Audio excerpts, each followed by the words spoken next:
HSC 25 ব্যাচের শিক্ষার্থীরা একটা খাতা একটা কলম নিয়ে বসো। আমি আজকে বাংলা ফার্স্ট পেপার সেকেন্ড পেপারটা ক্লিয়ার করব। যে টপিকগুলো বলবো সেই টপিকগুলো তোমরা একটু নোট খাতায় নোট করে ফেলবে এবং সে তার উপর প্রিপারেশন নাও।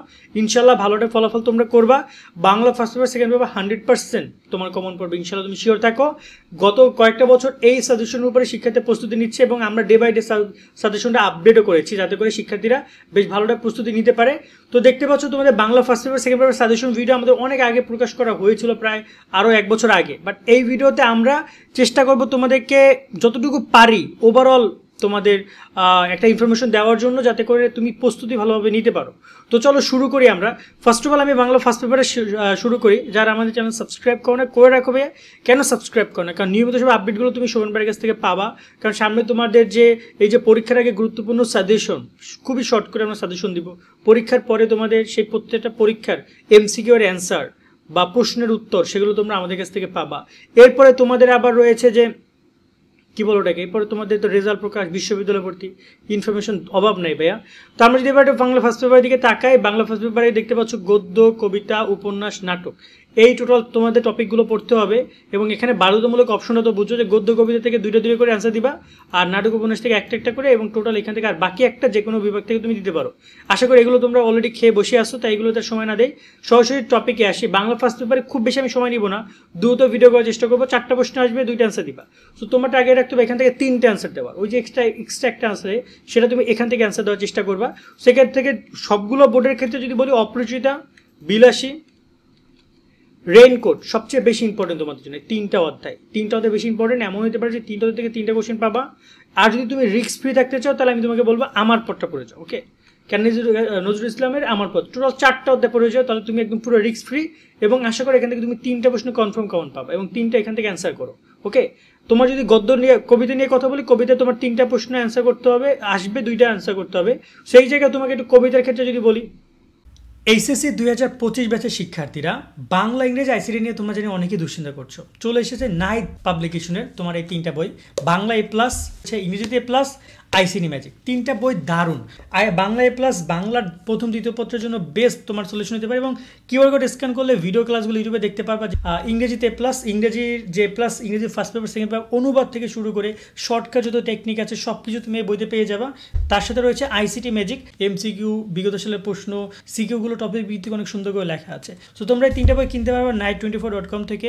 আর নিচে আমরা তাদের নাম্বার দিয়ে রাখছি, সেখানে কল করো বা হোয়াটসঅ্যাপে মেসেজ করো, তোমরা অর্ডার করতে পারবা। সোনার তরী, বিদ্রোহী, প্রতিদান, 3টা অনেক গুরুত্বপূর্ণ। তার সাথে 18 বছর বয়স তোমাদের জন্য গুরুত্বপূর্ণ। এই 4টা পড়ে যাও। আশা করি তোমার এখান থেকে 3টা প্রশ্ন না পড়লেও 2টা কমন পড়বে এবং 2টা তুমি অ্যান্সার করতে পারবা।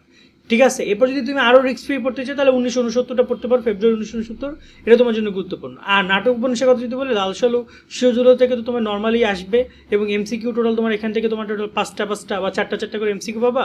আর তোমার এখান থেকে তুমি প্রায় মেবি 10টা থেকে 10টার মতো এমসিকিউ পাবা। কবিতা থেকে, গদ্য থেকেও তুমি 10টার মতো এমসিকিউ পাবা। এমসিকিউ সবগুলো জায়গা থেকে তুমি অন এভারেজ এখান থেকে প্রায় 2টা করে এমসিকিউ পাবা, বা কোনো জায়গায় তুমি 1-3টা পাইতে পারো, কোনো জায়গায় 1টা পাইতে পারো। সবগুলো অধ্যায় থেকে এমসিকিউ দিবে। এমসিকিউ পড়ার ক্ষেত্রে তোমাকে সবগুলো অধ্যায় পড়তে হবে। খুব বড় কিন্তু বাংলা সাজেশন না ফার্স্ট পেপারটা বিশেষ করে, এবং এই অধ্যায়গুলো কমপ্লিট করো।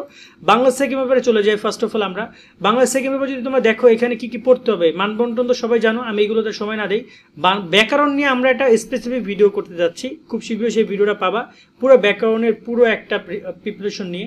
তো সেই ভিডিওটা তোমরা দেখো। এবার যদি আমরা কথা বলি নির্মিত অংশ কি পড়বা, নির্মিত অংশ ফার্স্ট পরিবেশিক শব্দ আসবে, অনুবাদ আসবে, 2টাই আসবে, যেটা তুমি পড়ো। বাট আমার মনে হয় যে তুমি পারিবেশিক শব্দটা সবচেয়ে বেশি ইম্পর্টেন্ট দিতে পারো, এটা তোমাকে বেশি মার্ক দিতে সক্ষম। এবং এইখানে 10 মার্ক কোনো সময় মিস যায় না। বিগত সাল 24 সালে যদি তুমি দেখে যাও, 23 সাল দেখে যাও, দেখবো যে হুবহু অনেকগুলো কমন পড়েছে। এবং এইগুলো দেখে যাও, এনাফ তোমার জন্য। একটা স্ক্রিনশট নাও, পরে নোট করে নিও। যেগুলো আমরা দিয়েছি এগুলো কিন্তু তোমাদের বিগত সালে এসেছে। তার সাথে এখানে এগুলো তোমাদের মেন ইম্পর্টেন্ট, এগুলো থেকে আসবে ইনশাল্লাহ। অনুবাদ যদি পড়তে চাও তাহলে তোমাকে অনুবাদ আমরা জাস্ট এই কটা অনুবাদ তোমাদেরকে পড়ার জন্য বলেছি, এই কটা অনুবাদ পড়ো, দেন এনাফ। আশা করি এর বেড়ে থেকে তোমাদের অনুবাদ আসবে না। 2-1টা জিনিস নতুন আসতে পারে, যেমন জুলাই অভ্যন্তরীণ এইসব নিয়ে সেগুলো অলরেডি সিলেবাসে না, এগুলো তাদের ফালতুমি হবে। আশা করি এগুলো দিবে না। দিনপত্র লিখন অথবা প্রতিবেদন যে কোনো একটা পড়বা, বাট আমি বলবো যে তোমরা যারা অল্প লিখতে চাও তারা দিনপত্র লিখন পড়ো, আর যারা কিনা একটু বেশি লিখে চাও, ভালোভাবে নাম্বার চাও, তারা প্রতিবেদন পড়তে পারো। আর প্রতিবেদন একটা নিয়ম আছে, একটা প্রতিবেদন তুমি যে কোনো প্রতিবেদন লিখতে পারবে, সেই ভিডিওটা দেখে নিও, অলরেডি করা আছে আমাদের, চাইলে তোমাদের পরীক্ষায় আরও পাওয়া শর্টকাট ভিডিও, সেই দিনপত্র এবং প্রতিবেদন লেখার নিয়মগুলো সম্পর্কে জেনে নিও, কেমন? খুবই ইজি হবে তোমার জন্য আমি মনে করি। এবং এক্ষেত্রে দিনপত্র লিখন পড়লে তুমি এই করে পড়ে যাও, আর প্রতিবেদনের ক্ষেত্রে তুমি শর্টকাট ভিডিওটা দেখলে তুমি যে কোনো প্রতিবেদন লিখতে পারবে। তাই আমি এতগুলো দিয়েছিলাম, বাট এগুলো যে তোমার প্রাতিষ্ঠানিক প্রতিবেদন আর এগুলো যে সংবাদ প্রতিবেদন, ওকে? সো বেশিরভাগই আসে সংবাদ প্রতিবেদনটা আসে, ওকে? আর এরপরে হচ্ছে তোমার এখানে বৈদ্যুতিক চিঠি অথবা আবেদনপত্র। তো তুমি আবেদনপত্রকে প্রেফার করতে পারো, বৈদ্যুতিক চিঠিকে প্রেফার কম করতে পারো, কিন্তু মনে রাখবা খুবই অল্প লিখতে হয় ইমেইলে, যেখানে আবেদনপত্র অনেক বেশি লিখতে হয়। এখন তুমি চুজ করো তুমি কি করবা না করবা, বাট আমার কাছে মনে হয় যে বৈদ্যুতিক চিঠিটা তোমার জন্য বেস্ট হতে পারে। অনেকে ইউনিকনেসের খোঁজে তারা এই বৈদ্যুতিক চিঠি দেখতে পারে, এখানে নাম্বার শিক্ষক অনেক বেশি নাম্বার দিতে পারে আবেদনপত্রের তুলনায়, এটা আমার মনে হয়। এবং আবেদনপত্র পড়লে এইগুলো পড়ো, এবং তোমার বৈদ্যুতিক চিঠি পড়লে এইগুলো পড়ো, ঠিক আছে? বিশেষ করে প্রথমটা সবচেয়ে তোমাদের জন্য বেশি গুরুত্বপূর্ণ। তারপর রয়েছে সারাংশ এবং রয়েছে এখানে ভাব সম্প্রসারণ।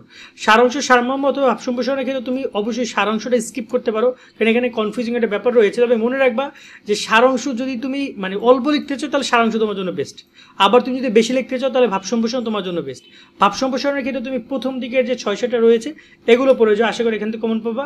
আর সারাংশ ক্ষেত্রে চেষ্টা করো সবগুলোই টুকটাক দেখে দেওয়ার জন্য, এগুলো তো অভ্যাস ভয়ানক জিনিস, মানুষের মূল্যবোধ, এগুলো তোমরা এসএসসিতেও পড়ে এসেছো, আশা করি খুব বেশি প্যারা হবে না। সংলাপ রয়েছে এবং তোমাদের ক্ষুদে গল্প রয়েছে, এক্ষেত্রে তোমার কাছে যেটা ভালো লাগে, বাট আমার কাছে সংলাপটা ভালো লাগে। সংলাপটা চাইলে তোমরা কন্টিনিউ করতে পারো।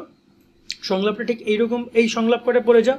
এই বঙ্গবন্ধুর ভাষণ টাষণ বাদ দিলাম আমি, এগুলো বাদে বাকিগুলো তোমরা দেখে যাও, ওকে? আর তোমার এখানে ক্ষুদে গল্পের ক্ষেত্রে ক্ষুদে গল্পগুলো দেখে যাও, সততা, এগুলো তোমাদের জন্য গুরুত্বপূর্ণ, সবগুলোই গুরুত্বপূর্ণ ক্ষুদে গল্পের ক্ষেত্রে বলবো যদি, ঠিক আছে? যেটা তুমি দেখে যাও, বাট আমার কাছে সংলাপটা মনে হয় লিখলে শিক্ষক বেশি নাম্বার দিতে পারে, বেশি নাম্বার দেওয়ার চেষ্টা করবে যাতে নাম্বার কাটার কম সুযোগ থাকে, ঠিক আছে?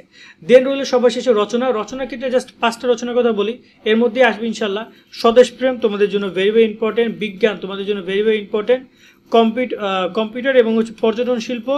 তার সাথে তোমার এখানে রয়েছে এই পেজ থেকে একটা আমি দিচ্ছি, অধ্যাবস্যটা কই গেল রে, ওকে? দেশ গঠনের ছাত্র সমাজের ভূমিকা, এইগুলো টোটাল পড়ে যাও। এই 5টা দিয়েছি, যে তোমার এখানে স্বদেশপ্রেম, দেশপ্রেম, অধ্যাবস্যটা পাইছি না আমি, বাট অধ্যাবস্যটা যদি পারো অধ্যাবস্যটা দেখে যাও, ঠিক আছে? এই 5-6টা পড়ে যাও, আশা করি এখান থেকে একটা বা দুইটা তুমি কমন পাবা। আর পড়ার ক্ষেত্রে অনেকগুলো না পড়ে 4-5টা পড়ে গেলে এনাফ, তার উপর থেকে কমন পাবে, এবং সেখান থেকে দেখা যায় ইচ্ছে মতো লিখতে পারবা। 10-12টা রচনা পড়তেছো, দেখতেছো কমন পড়তেছে না, তার মানে সেটা 10-12টা রচনা লিখতেছো, দেখছো কমন পড়ছে, কিন্তু তুমি লিখতে পারতেছো না, কারণ অনেকগুলো কমন পড়ে গেছে, কিন্তু সেই অনুযায়ী তুমি কোটেশনগুলো মনে নাই, ভালোভাবে লিখতে পারো না। রচনা লেখার নিয়ম আছে, সেগুলো দেখে নিও, কেমন? এবং 4-24-23 প্রশ্নগুলো দেখে যাবা। আর তোমার ব্যাকরণ অংশ নিয়ে যদি ছোট্ট করে বলি, ব্যাকরণ অংশের চেষ্টা করবা বোর্ড কোশ্চেনগুলো একটু ভালো করে সলভ করার জন্য। দেখো মনে রাখবা ব্যাকরণ অংশের চাইলে তুমি 30-30 রাখা পসিবল খুব ইজি ওয়েতে।